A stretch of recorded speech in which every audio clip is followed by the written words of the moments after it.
Hello and welcome to Byju's IAS. Let's take up the daily quiz for today. The first question: which of the following statements are correct? Political parties are allowed to have star campaigners for seeking votes in elections. They are nominated by the Election Commission of India, specifying their constituencies and duration of stay and the expenses incurred. The Election Commission has issued guidelines under the Model Code of Conduct regulating poll campaign by them. A recognized political party can have 40 star campaigners and a registered unrecognized political party can have 20. Amongst the given statements, the second statement is incorrect. So this eliminates option A, B and D, and hence the correct answer is option C.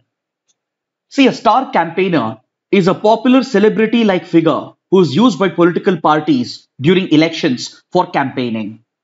This person can either be a politician or a film star or any other popular figure who is believed by the political party to have vote-fetching abilities. There is no specific law which defines as to who can become a star campaigner. This status is given by political parties and they can nominate star campaigners.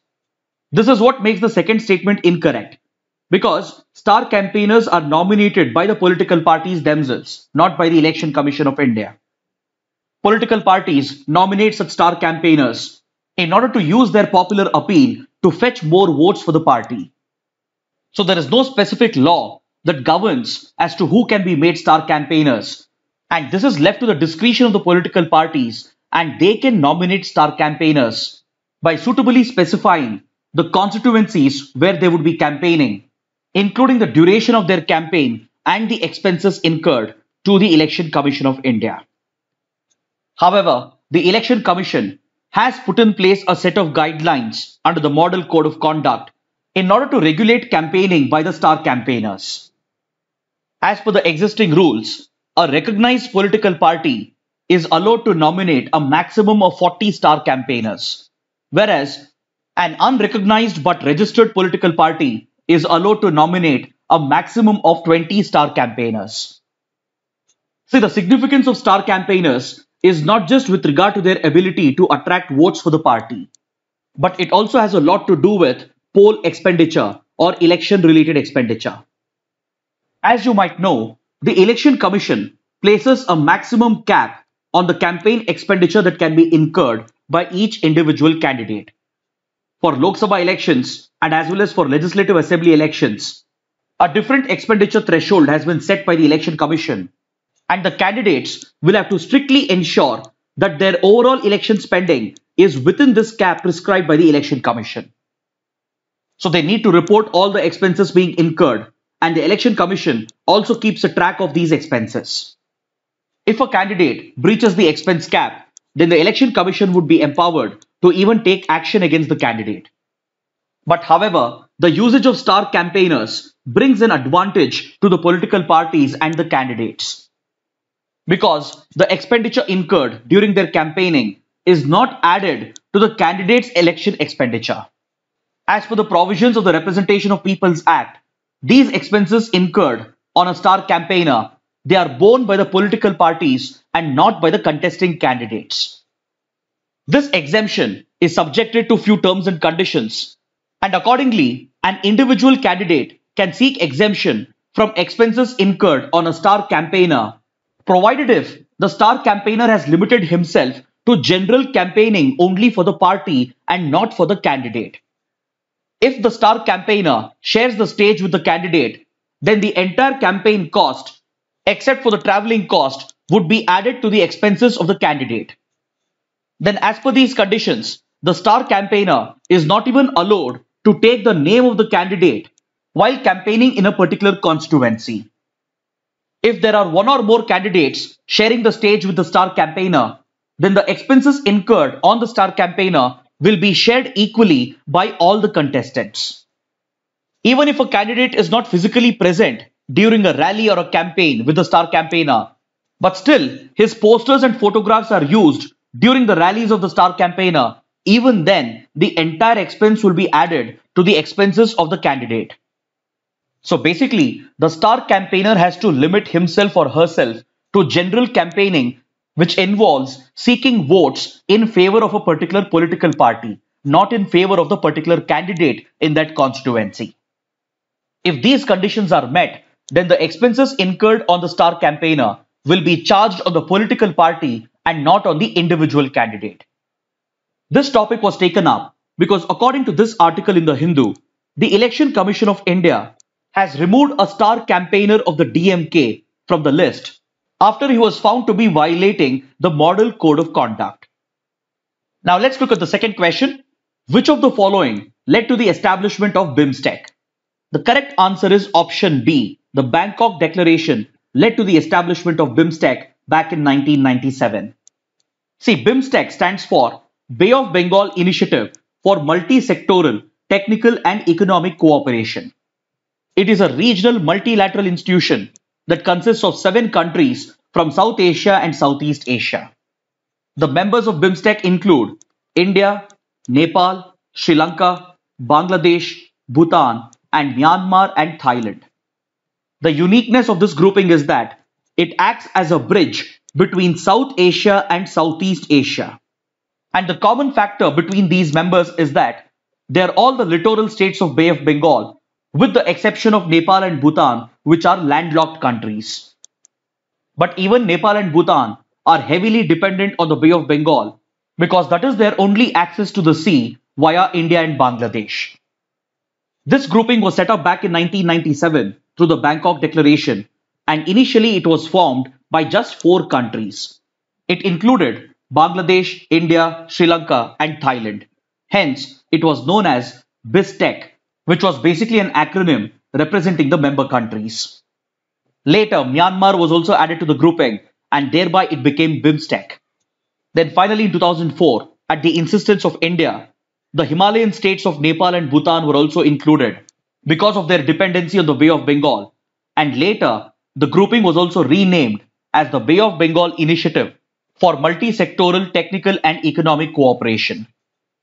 This topic was taken up because, according to this article in The Hindu, the BIMSTEC meeting has taken place between the foreign ministers of the member countries, and India's foreign minister has highlighted the key areas of cooperation amongst the BIMSTEC members. Now let's look at the third question. Which of the following statements are correct? The United Nations Framework Convention on Climate Change, or UNFCCC, was negotiated and signed at the Rio Earth Summit in 1992. It is focused on eliminating greenhouse gases, ozone-depleting substances, and toxic air pollutants. The Kyoto Protocol was the first implementation of measures under the UNFCCC until it was superseded by the Paris Agreement. Amongst the given statements, the second statement is incorrect, so option C is the right answer. See, the Rio Earth Summit of 1992 is considered to be the mother of all environment-related summits because it gave birth to several important conventions and environment-related protocols and treaties, including the UN Framework Convention on Climate Change, Agenda 21, the Convention on Biological Diversity, or CBD, and as well as the United Nations Convention to Combat Desertification. The only focus of the Climate Change Convention is on greenhouse gases, not on ozone-depleting substances or on toxic air pollutants.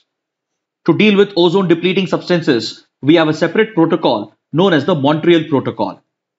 And the primary objective of the Climate Change Convention was not to eliminate greenhouse gases, but to reduce their concentration in the atmosphere in order to stabilize the concentration of greenhouse gases so that we can prevent the hazardous impacts of climate change. The Kyoto Protocol was the first implementation of measures under the Climate Change Convention, and it was put in place in 1997. The Kyoto Protocol was signed in 1997, but it came into force in 2005, and its first term was supposed to end in 2012. Later, its term was extended until 2020. But before that, in 2015, the Paris Agreement was signed, which superseded the Kyoto Protocol, and the Paris Agreement came into force in 2016. This question on the Climate Change Convention has been taken up because of this article in The Hindu. According to this article, John Kerry, who has been appointed as the Special Presidential Envoy of US President Biden, is going to visit India along with few other countries this month in order to carry out consultations for this year's Conference of Parties to the Climate Change Convention. Now let's look at the fourth question. Which of the following statements are correct? Sukanya Samriddhi Yojana is a government-backed savings scheme targeted at the parents of girl children. The scheme encourages parents to build a fund for the future education and marriage expenses for their female child. It was launched in 2015 as a part of the Beti Bachao Beti Padhao campaign. All the three statements are correct. Option D is the right answer. This question has been asked in the context of a policy U-turn that has been made by the finance minister. Just the other day, the government of India had announced an interest cut for several small saving schemes, including the Sukanya Samriddhi Yojana. But overnight, the government has reversed its decision, thereby marking a U-turn in its policy and inviting a backlash. Now let's take up a question from the 2018 prelims paper. With reference to India's satellite launch vehicle, consider the following statements. PSLVs launch the satellites useful for Earth resources monitoring, whereas GSLVs are designed mainly to launch communication satellites. Satellites launched by PSLV appear to remain permanently fixed in the same position in the sky as viewed from a particular location on Earth. GSLV Mach 3 is a 4-stage launch vehicle, with the first and third stages using solid rocket motors and the second and fourth stages using liquid rocket engines. Amongst the given statements, the second and the third statements are incorrect, so option A is the right answer. See, for a satellite to appear stationary from a particular location on Earth, it needs to be placed in the geosynchronous orbit. These are usually communication satellites as they require line of sight for communication. And the PSLV rocket is not used by ISRO for launching these satellites as communication satellites are heavier, and the GSLV rocket has been particularly designed to launch heavier communication satellites. Whereas PSLV places Earth observation satellites and remote sensing satellites into the polar synchronous orbit. And GSLV Mach 3 is a 3-stage launch vehicle, and it comes with 2 solid strap-on motors along with a liquid booster engine, and the final stage is made up of a cryogenic engine. So both statements 2 and 3 are incorrect, and option A is the right answer. Now coming to the fact of the day, let's take up this article from the Indian Express and understand why Russia has placed a telescope inside the world's deepest lake. A neutrino detector known as Baikal GVD has been placed inside the world's deepest lake, that is Lake Baikal, by Russian scientists. Baikal GVD stands for Baikal Gigaton Volume Detector, and it is essentially a neutrino detector. This neutrino telescope, developed by Russian scientists, happens to be one of the world's biggest underwater neutrino telescopes, and it has been placed inside Lake Baikal, the world's deepest lake, located in the Siberia region of Russia. The purpose of this telescope is to help detect the elusive fundamental particles known as neutrinos, and the detection and study of these elementary particles will help the scientists in understanding the origins of the universe. Because many of these neutrinos, they were formed during the Big Bang, and they continue to form as a result of supernova explosions and even because of nuclear reactions in stars. Such neutrinos can be found in the atmosphere as well because of cosmic rays, and even underground, such neutrinos can be detected which emerge from the inside of the Earth. So to detect and study such neutrinos that are being emitted from the inside of the Earth, underwater telescopes are needed, and Russian scientists have built one such neutrino detector known as Baikal GVD. This happens to be one of the 3 largest neutrino detectors in the world, along with the IceCube, which has been installed at the South Pole, and the Antares mission in the Mediterranean Sea. One of the best ways of detecting neutrinos is either in water or in ice, because here neutrinos leave a flash of light or a line of bubbles when they interact. So to detect and capture these signs, scientists have to build large neutrino detectors, and they place these neutrino telescopes underwater or underground to study the neutrinos. So with this, let's conclude our discussion for today. Thanks for watching.